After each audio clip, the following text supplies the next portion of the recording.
all so much for stopping by today. So today I wanted to share with you some things that's going on in the garden as we're into late summer now. Also some things that we're going to try to prep and plant. So a lot of the plants that are kind of slowing down on their way out, we plan on going ahead and just replacing them with some fall vegetables. But I want to share with you some things that I need to do because a lot of things have been growing and just like taking over and getting out of control. So let's go ahead and let's get started.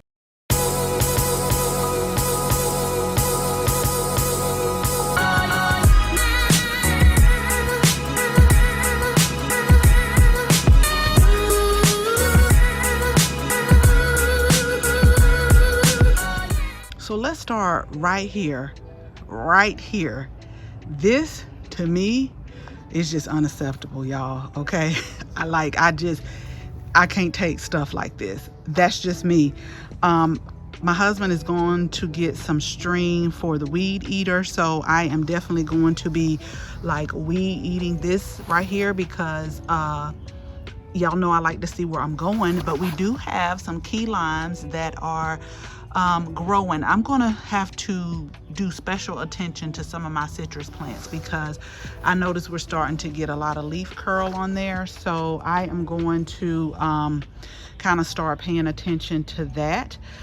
We got the butterfly pea flowers that are growing. We've been picking some off. They are not as productive as they were I want to say maybe 2 seasons ago. Like 2 seasons ago, they were crazy, but they were also in a different space. But they're still producing, and you all know that if the seed germination is right, then we offer these butterfly pea flower seeds on sale. So some of them I am letting go to seed, like right here and right here, so that hopefully we can have enough to be able to offer, like I said, once the germination rate is up to my standards. I'm really heavy on that because that's why it's a lot of places where I only buy seeds from, because the germination rate is great. And so I want to be able to offer that to y'all as well. This loofah, y'all will hear me say it over and over again, it's out of control. It has taken over every which way you can think of, okay? Every which way. And I'm just like, no. Next year, that's it. I can't I'm like, this too much. This is too much. But so far we've been harvesting quite a bit of loofah. I did a harvest like last week. You have to wait kind of like until the right time to do it. So I always come out and I just keep feeling on it. And now I think I have the feel that is like the right time. But they have pretty much smothered. I had a phlox in here. They've smothered the two. We had some pepper plants. They've smothered that. They've tried to take over and start wrapping around the butterfly pea flower. But let me go back over here really quick because of the simple fact that these Thai basil plants right here are all volunteers. I did not plant them. And so I got a feeling that we're going to have a lot more come up next season. And with the wind pollinating them, we actually had Thai basil to come up in like some of my grow bags. And the only reason why I don't want to pull them, because if I get a little bit closer, there's so many bees. There's so many bees on these flowers, and I didn't want to pull them, but I'm gonna have to pull a couple because it's getting to the point where I cannot like walk through, and I like to see where I am going.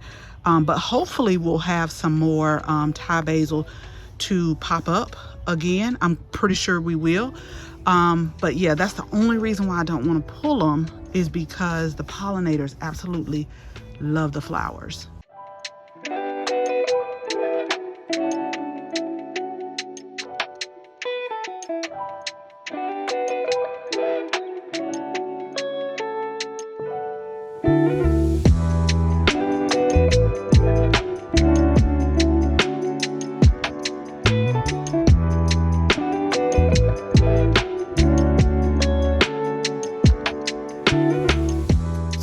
sure that I link our last video where we talked about how we love to plant carrots. So I just want to give you just a little bit update. It's been a few days and we're starting to see them pop up.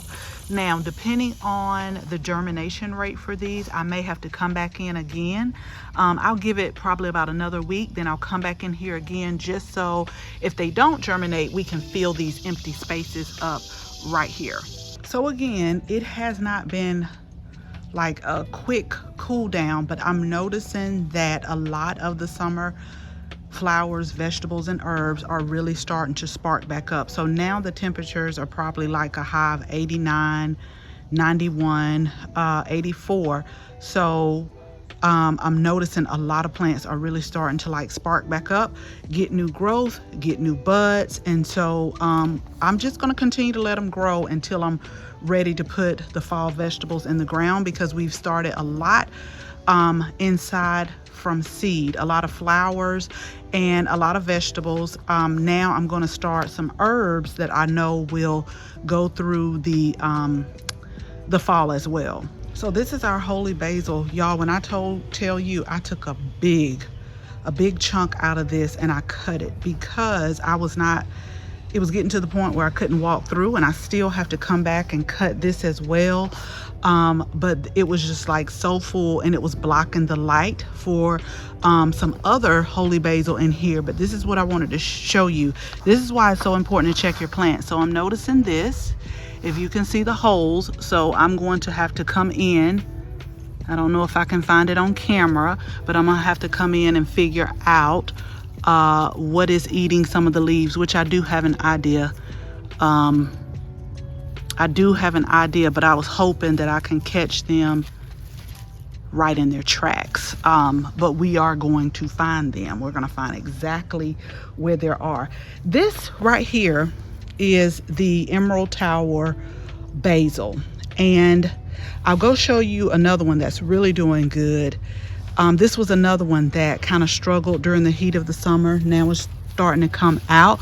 This is a type of basil that if you don't have a lot of space, you can grow it even in a container because it grows in like an upright position. Let me show you one of the newer ones so that you could see exactly what I'm talking about, because the only thing is like on the inside when you pull it inside, so it grows together like a real tight.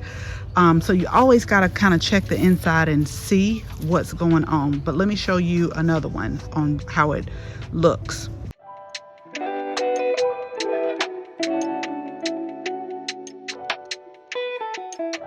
So I really do think, I love the way it grows and it smells so good. And I really think that if you don't have a lot of space, because sometimes basil can get out of control, this is perfect. It's like in a column form. So you can get you a pot and you can grow this type of basil. It's Emerald Tower basil. So I'm going to also link our free container gardening guide in the description, because it's going to tell you everything that you need to do to get started growing in containers. I always tell people, don't limit yourself to thinking you have to have a big space. We did not have the space that we have now for many years, but I still grew. Now I'm turning around directly behind me, y'all. This shisho, I've cut it back 3 times, okay? And I do understand that the more you prune, the bushier it gets. But when I tell you, you don't need but one. If you want to grow it, you don't need but one. This is crazy. It is crazy, but it's really maintenance free, but it does tend to take over. I'm just going to tell y'all that right now. Still more peppers, pumping it out. And I try to keep this shisho cut back because I don't want it to impede on the lighting of these plants. And this is heavy. I was in the process of actually canning peppers.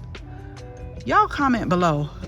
Canning it's like an all-day thing for me. I don't know if I'm just slow with just doing things. Oftentimes I do, and I take a lot of breaks. But it literally takes me hours to can. So we did can peppers, but this time I was actually in the process of freezing it, and my food saver just stopped working. And I always call my husband my engineer, because if he can't fix it, it can't be fixed. And he was saying something about the rubber around it, like it kept popping off. So I ended up having to order. Look at this, y'all. Hold on, I'm sorry. Look at this. What he think he doing? And I almost didn't see him. Just then got on my pepper plants. The tomato hornworm. Just in case you're like, what is that? The tomato hornworm. Look at him. I see you. I see you. No, you're not gonna come in and do that. Hold on, y'all, and we'll get back to the story in just a second.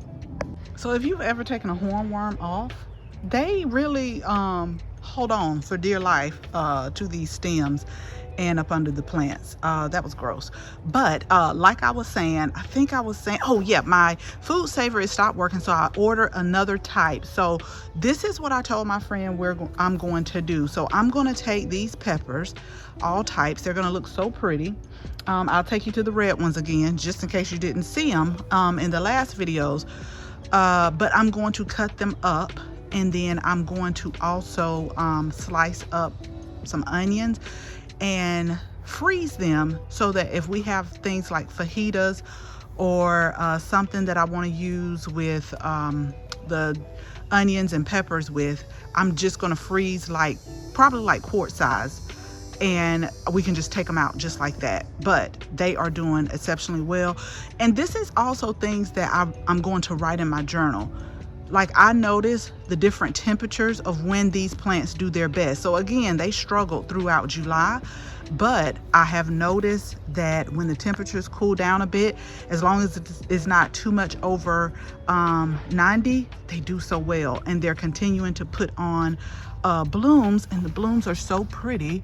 They're like the purple blooms as well. But we're gonna come in and we're gonna cut off a lot of these, and we're just gonna freeze them like that. Okay, so really quick, these are the peppers on the patio, and I've put different snippets on other social media, so make sure you follow us over there on IG as well as TikTok.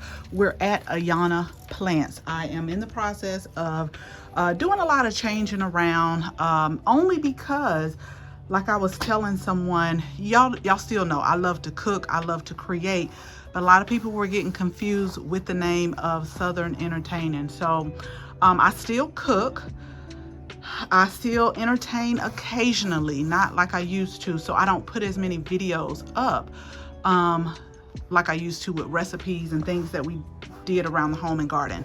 But these are like all of the peppers that I'm gonna take off and freeze, and just add some onions to them. And they're still going strong, y'all. They still got peppers, if you could see, just coming on very strong. Let me move around to the back. Just all, oh, I love it.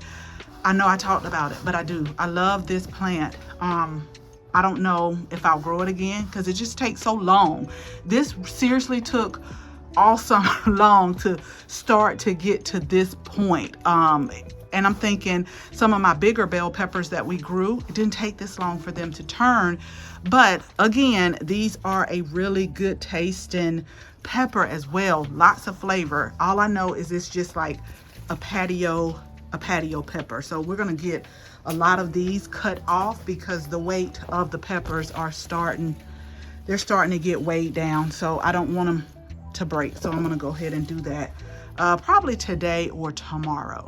Here's another thing on my to-do list. I have to harvest this thyme, y'all.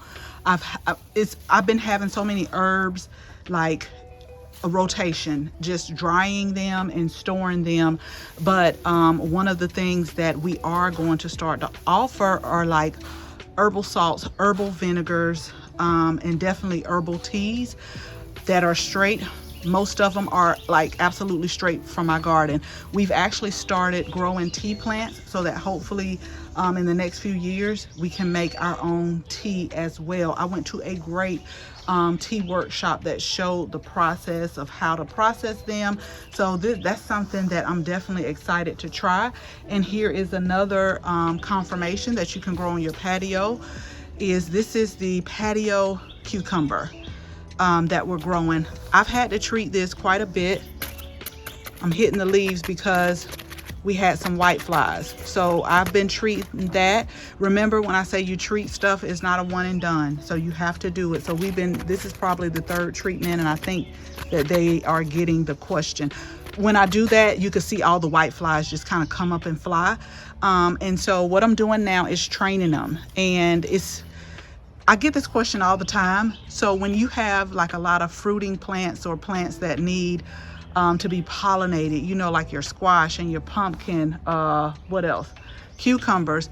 They always put on so many male flowers at first. And so that's all these are the male flowers. So hopefully we will start seeing some of the female flowers soon so that we can start getting some cucumbers. But this is like a real compact cucumber. So if you're not subscribed, go ahead and subscribe. Go ahead and hit the button, because as it continues to grow, I want to show you what they look like. I'm super excited. And so this is just confirmation again. You do not need a lot of space to grow things.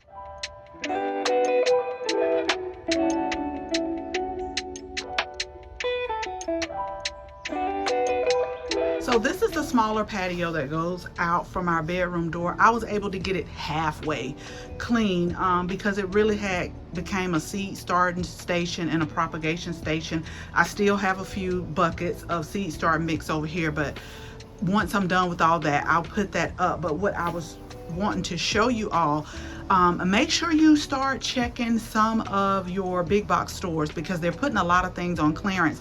And I didn't pull them out yet, but I will, because when the fall weather starts to come in, my husband and I, we love kind of sitting out here and just chillaxing, you know. But they had some of the throw pillars for $1. So I was able to get a few of those that I think will complement the area very good, as well as for the other patio. I was able to get some pillows as well. I always tell y'all, honey, I don't be paying, I'll have to like it like a lot to pay full price, but most of the time I like to wait from around now to about November when they start marking stuff down. The only thing is, if you really want it, you have to decide if you want to go ahead and get it, or if you want to take a chance, see if they're going to mark it down again and come back and get it. But I'm showing you this because I did a video. So many people, it's hard to find culantro, and so this is the culantro right here, but I'm letting it go to seed, hoping that I can be able to offer some of the seeds on our website next year.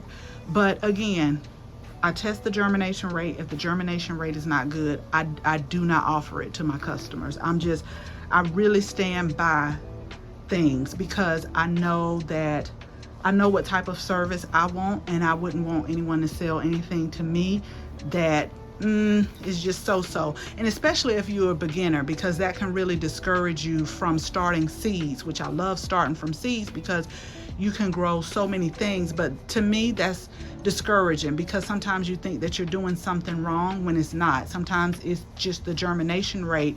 But I had to move this hydrangea right here. This is a different type of hydrangea. This really does not like a lot of light, and I had it kind of in the patio where it's not getting a lot of light, but it's getting light. But I moved it here, so I'm really keeping a check, making sure that the leaves are okay, because one time I moved it out a little bit and you could tell the leaves were getting burnt. So I'm just testing this little new area. If not, then we're gonna have to move it in a little bit more. And this Torrenia plant, y'all, this is the best dollar that I have spent in a long time. It wasn't this big, but it was $1.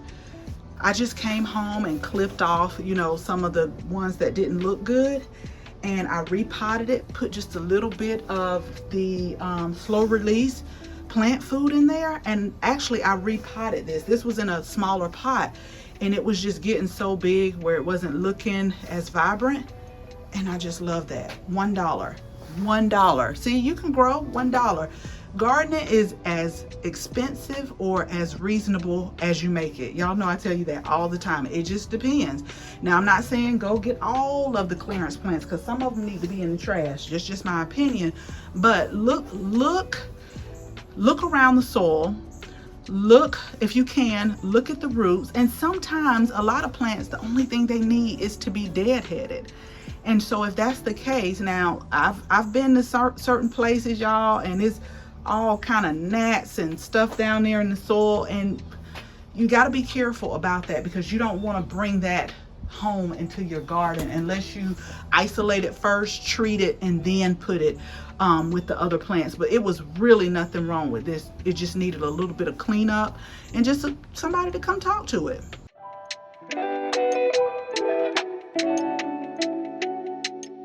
Now I really got some cleaning to do over here. I don't have my garden boots on. I just have my garden clogs. So I'm not gonna go, I ain't finna go in too far, y'all, until the coast is clear. But I wanted to show you these Encore azaleas. Many of you have been following us for a while. You know that I tell you that my grandmother had a garden so beautiful, but one of the main spotlights was azaleas. But the azaleas that she had were the original ones, or the older ones, where they only bloomed in the spring and they did not, come back. You got the show once and then that was it. But the Encore azaleas, they bloom at least twice, for us in the spring and again in the fall. But I just want you to look at these blooms. I'm gonna clean it up once it's done blooming, but I'm really pleased with these plants, and they have so many colors. And then we also have some in another part of the garden where my husband took the weed eater and cut my hostas, but we're not gonna talk about that.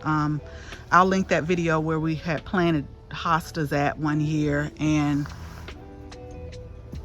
hostas look very different from weeds, but they're very resilient. The hostas are, because some of them are coming back, but we're not going to continue to talk about that, okay, y'all? But Encore azaleas, they have all colors and they're really pretty. So if you ever want to grow some, I would definitely recommend it. Not sponsored, not being paid. Again, I am going to come in and just trim it up once it's done blooming, but you really don't have to if you don't want to. But it does well in, this gets a little bit of sun, but not that blazing sun. So it's kind of like morning sun for these. But they're really good. And then I really have got to clean this up. I should be ashamed of myself on what's going on over here, but we're gonna get it together. I keep saying I'm gonna wait till the fall. A lot of things are going to, die back, and so that'll give me a good gauge on how to get started, but we'll see. I'll take you all along the process. I absolutely love these Mexican petunias, but I wish I hadn't put them here. And so I'm trying to think, where would they do really pretty at? They have a lot here in coastal Georgia, and actually people have made kind of like a hedge out of it. So they plant them close together and then they just keep them trimmed. But when they bloom, they're so pretty, and they get loaded. Okay, they get loaded with blooms, but the blooms only stay on here, I think, a day. Like, I can see this and then come out tomorrow and it'll be all of those blooms that have opened up. But we have two, but I really want this somewhere else where to be seen, So Mexican petunia, they're really easy to grow as well. And then I'm gonna wrap it up. Let me show you my turmeric and also the toothache plant. I got my husband to try it, y'all. Oh gosh, if only I had my camera with me that day. But he does say you can feel it. So let me turn around really quick. This is the turmeric that's growing. And when I grow turmeric and ginger, I always wait till like when I know the first frost is coming. I'll try to link that video as well, where we harvested turmeric and ginger. But I'm excited for this. It's been growing good. I was supposed to mulch this, y'all. I was supposed to mulch it, but just had never got around to it. And this is the toothache plant right here. It's called the toothache plant, or spilanthes, but it's also great for the immune system as well, or helps assist or aids in the immune system. But I was telling him about it. I got him to try it. Now he did hurry up. I told him, I said, Chris, just take a little, like I broke one of these off and I said, just take a tip of it so you can just kind of see what's happening. Y'all, he put the whole thing in his mouth and he spit it out, and he did. He was like, it's a numbing, it's a buzz to it, and like he just kept rinsing his mouth out. It was funny. But I've had fun growing that. This is another one that I'm also saving seeds for as well. Let me tell y'all this. I'm gonna turn the camera around because I think I'm going to do a video about saving seeds. Okay, so I hope you all can see me. My daughter has told me time and time again when to film, where to face the sun, and I just keep forgetting, and it's getting hot out here. But the reason why I brought up seed saving, so you guys comment, let me know if you want me to do like a little short video with just like seed saving basics, because I do love to save seeds, but there are certain things you have to think about when you're saving seeds. A lot of people have asked me when they save seeds, like the next season when they plant it is not the same plant. And it's different reasons for that. And then also if you're growing different varieties of a same type of plant, you may not get the same thing, even if it's like an open pollinated or heirloom. But I don't want to go too much in it. Just like a basic seed saving thing. You guys let me know if you are interested, and I can do like a short video on that. So I hope you all enjoyed. I got a lot of work to do. I'm going to plant some fall things here over the next coming weeks as things are starting to teeter out. I'll start putting in some of the fall things. I got a lot of cleanup to do, but I'm going to take you all along for the ride. So make sure if you're not subscribed, you go ahead and subscribe and you tap the bell so that you can receive notification each and every time we upload a new video. Thank you all so much for watching, and until the next video, bye bye.